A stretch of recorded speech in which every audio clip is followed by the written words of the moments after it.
Hola, ¿qué tal? Buen día. Hoy viernes 23 de agosto de este año 2019 los vuelve a saludar su amigo José Guadalupe Gutiérrez Razo.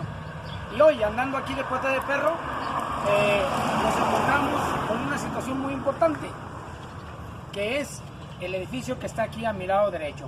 Pero antes de contarles esa historia, que es una en dos, déjenles ubico dónde estoy. A mi espalda, en la esquina, está la calle 16 de septiembre, anteriormente llamada calle de la Santa Cruz, y enfrente mío, donde empezó este video, es la calle Matamoros, anteriormente llamada de San Martín. ¿Por qué? Porque estas dos calles eran el camino obligado donde aquí convergían para ir a sus lugares. Aparte de que también se dirigían a un lugar que también en determinado tiempo de la historia fue muy importante para la vida social y económica de mi querido municipio de Tonalá, Jalisco, que es la Hacienda de San Jorge, mejor conocida como la Hacienda de la Chancharra, y que bueno, a decir de hacienda es un decir, porque era un caserón con una arquería, unos corrales, pero con mucho terreno donde se dedicaba principalmente a las cuestiones ganaderas y agrícolas. En ese sentido, este pequeño video lo voy a iniciar referenciando una época en el tiempo, 1959 y 1960 del siglo XX. En aquella época, ¿cómo era Tonalá? Pues básicamente era pueblerino totalmente, donde la actividad económica principal, pues obviamente era la alfarera. Ya habíamos comentado ahorita que también cuestiones agrícolas y ganaderas, pero también la vida era muy tranquila. El principal personaje era el señor cura, que en aquel tiempo era Carlos González Becerra. Él era el principal mentor y también guía espiritual. En las cuestiones políticas, pues obviamente era gobernado por el PRI y pasaba una situación de transición donde las centrales obreras de la CTM ceden su espacio a la CROC, donde su principal exponente o líder, Francisco Silva Romero, pues desplaza a Eliodoro Hernández Loza. Y bueno, las cuestiones de salud eran muy raquíticas o mínimas, y en este sentido las cuestiones de instrucción académica giraban en tres instituciones. La primera era la institución de Parvulitos, donde el jardín de niños, que actualmente está en el centro de Tonalá, todavía existe. El otro, precisamente, era la escuela católica, que le llamaban, que se instruía a los niños en los corredores de la parroquia de Santiago Apóstol. Y la otra era la escuela oficial, la escuela de gobierno, la Niño Artillero. Y bueno, en ese sentido, he de decirles que en ese periodo de tiempo hay un parteaguas precisamente para la instrucción pública dentro del municipio de Tonalá. Y ese es en el año de 1961, cuando aparece la figura importante de una mujer oriunda del municipio jalisciense de Yagualica de González Gallo, la maestra Paula Villalobos Vázquez. Ella llega pues en ese año del 61 a prestar sus servicios a la escuela primaria Niño Artillero, que era dirigida por el malogrado presidente municipal Isidoro Ramos Bautista. A ella se le asigna que atienda a los niños de sexto año de primaria, donde ahí no nomás convergían niños de la cabecera municipal, sino también de las poblaciones más cercanas como Santa Cruz, El Rosario, Salatitán, Coyula y algunas rancherías anexas a estos lugares. En ese sentido, he de comentarles que esta maestra de escasos 21 años, cuando llega ahí, pues empieza su labor profesional, y ella se empieza a dar cuenta de que la inquietud de los jóvenes por seguir estudiando el nivel de secundaria era muy importante y muy requerido, pero sin embargo también las problemáticas de ese momento y de ese espacio pues eran muy difíciles, principalmente la económica y también la de los pues, la maestra Paula Villalobos conoce a muchas personas muy importantes, entre ellas al señor cura Benjamín Robles Suárez, también a don Gilberto Mateos Torres y a otras personas de apellido Sandoval, que conjuntamente con la instrucción y el apoyo y el empuje de ella formaron una cooperativa que después empezó a funcionar para formar la primera secundaria en todo el municipio tonalense, que tuvo por nombre Escuela por Cooperación Tonalá.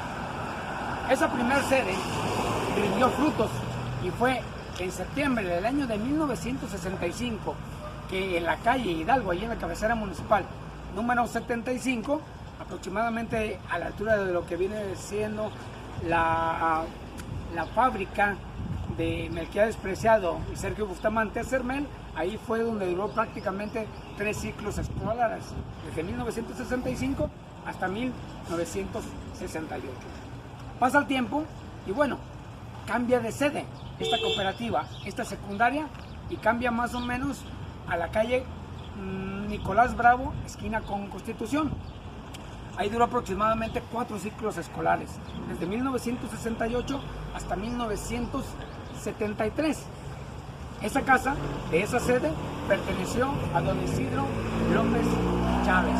Y bueno, he de decirles que este señor Isidro López Chávez fue un personaje también importante en su época de espacio, porque se cuenta que él fue candidato del Partido Acción Nacional en Tonalá a la presidencia municipal, pero pues que le hicieron chanchullo. Condiciones de época y de su tiempo. Después de ahí, la escuela secundaria por Cooperación Tonalá vuelve a tener otro cambio de sede. Y esta se debió porque en el año de 1972, en la escuela Benito Juárez, que se encuentra por la calle Cuauhtémoc, más o menos por Allende, ahí donde se recibió en 1916 a Venustiano Carranza, bueno, ahí se construyó una escuela con el patrocinio de muchas gentes importantes. Y bueno, he de decirles que también, entre comillas, pues también ahí tuvo que ver el líder en su momento que les hablé, que fue Francisco Silva Romero.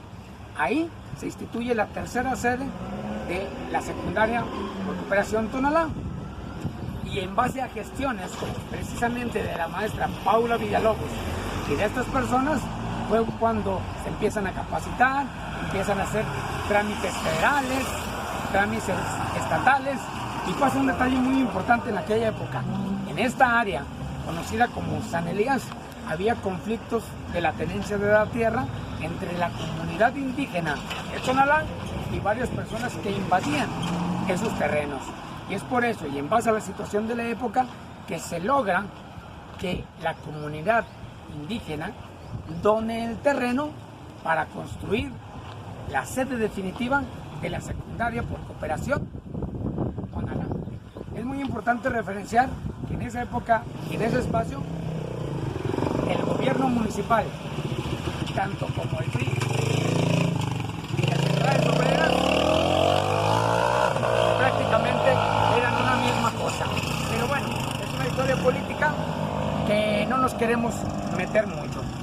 Lo que es cierto es que esos terrenos se donan, y en un lugar muy emblemático, donde está un obelisco, un monumento, una columna, donde estaba un pozo muy importante que abastecían de agua potable a muchos habitantes de la cabecera municipal, y que ese predio era conocido como el predio de San Elías.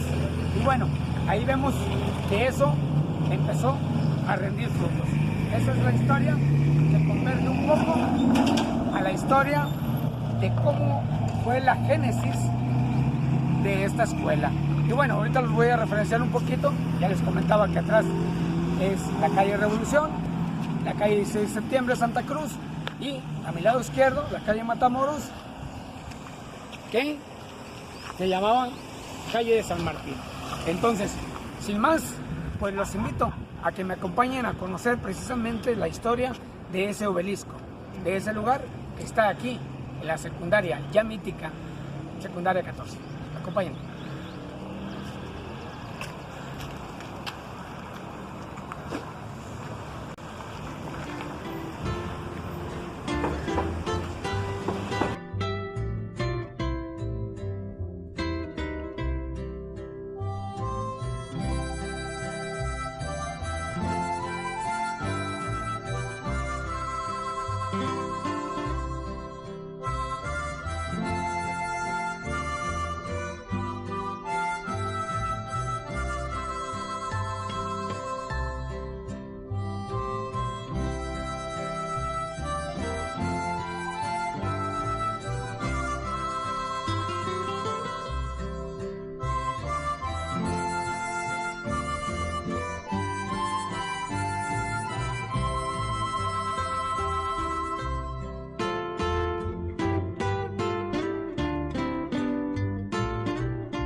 Al ingresar a esta escuela, pues luego nos recibe una placa que reza así: a la juventud de Tonalá, Escuela Secundaria Ricardo Flores Magón, Honorable Ayuntamiento 1974-1976, Tonalá, Jalisco, enero de 1975.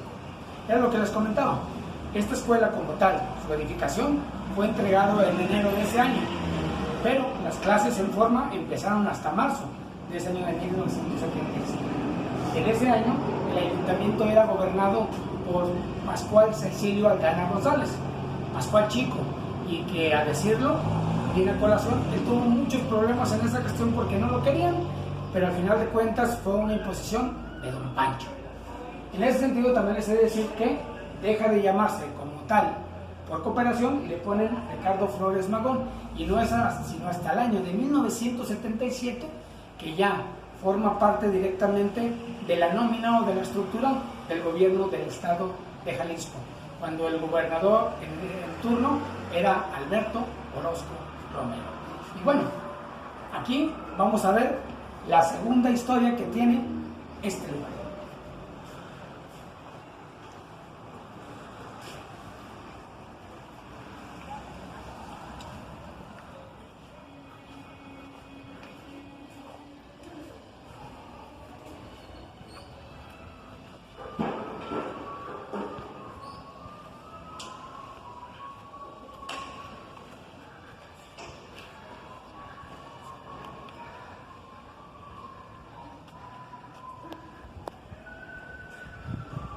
La segunda historia que tiene que ver con este sitio precisamente es el obelisco, dedicado al profeta Elías. Y he de decirles que este monumento ya tiene 119 años de construido, porque fue inaugurado en el año de 1900 por tres personajes muy importantes: por el párroco entonces de Tonalá, Santiago de Nesagasti Llamas; el segundo, que fue el que diseñó y pagó esta obra, que fue el ingeniero agrimensor García de Quevedo y Zurbieta, cuyo nombre era muy largo, Manuel Marcelo del Corazón de María. Y bueno, el otro personaje fue el obispo entonces de la arquidiócesis de Guadalajara, Jacinto López y Romo. ¿Y por qué sabemos que es de ese año de 1900?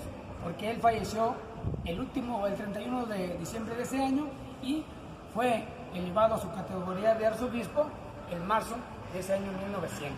Entonces, por eso sabemos que él fue el que bendijo esta columna. Y bueno, he de decirles que también en esa homilía o en ese mensaje que se dio fue basado en el libro Primero de Reyes, capítulo 17, del versículo del 2 al 5, donde habla precisamente de un torrente de agua.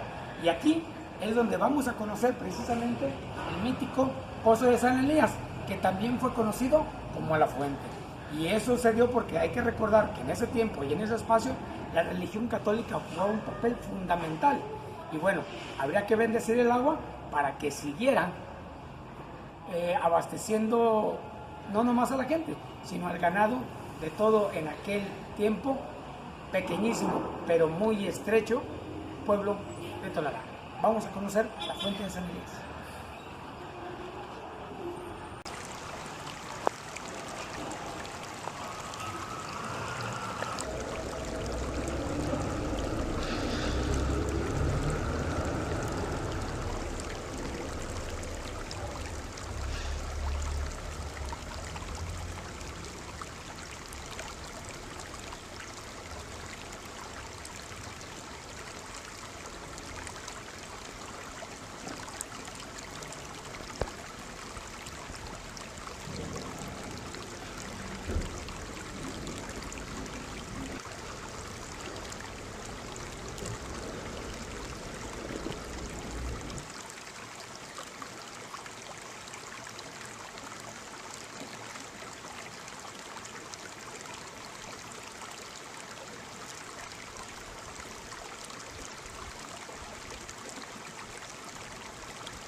esta historia de este lugar, esta historia doble, como les digo, pues da para más.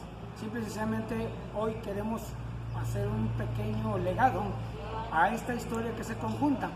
Primero, del suministro de agua, que es muy importante para todas las comunidades y todas las civilizaciones. Y en segundo lugar, porque este lugar fue la primera secundaria oficialmente que se instituyó en todo el municipio. Ya después vinieron otras que todavía hoy existen y tienen gran renombre.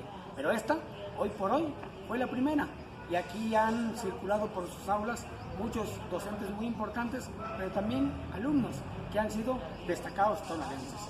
Y bueno, he de comentarles, para casi para terminar, si se fijan, vemos tres elementos importantes. El primero que resalta es el águila, y es que nos recuerda que todos somos mexicanos los que vivimos en este país.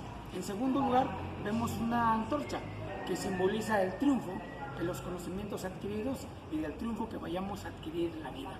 Y el tercer elemento que vemos allí es un botellón y un vasito, porque ese simboliza la actividad económica muy importante del municipio de Tonalá, que es la representativa de la alfarería, pero que sin embargo la gente que se dedicó a preparar quería un poquito cambiar ya con esos estilos de vida y buscar horizontes más promisorios y que estuvieran un poquito de más satisfacciones quizá a sus familias y propiamente.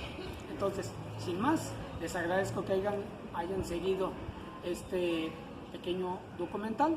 No me queda más que agradecerles y que nos sigan acompañando aquí de Pata de Perro desde la secundaria 14, pero desde la fuente de San Luis.